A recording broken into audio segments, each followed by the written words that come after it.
वाचं मुखं पदं स्तम्भय जीवं किल बुद्धिं विनाशय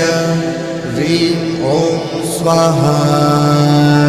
ॐ ह्रीं बगलामुखी सर्वदुष्टानां वाचं मुखं पदं स्तम्भय जीवं किल बुद्धिं विनाशय ह्रीं ॐ स्वाहा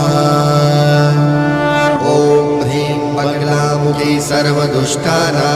वाचं मुखं पदं स्तम्भय जीवं किल बुद्धिं विनाशय ह्रीं ॐ स्वाहा ॐ ह्रीं बगलामुखी सर्वदुष्टानां वाचं मुखं पदं स्तम्भय जीवं किल बुद्धिं विनाशय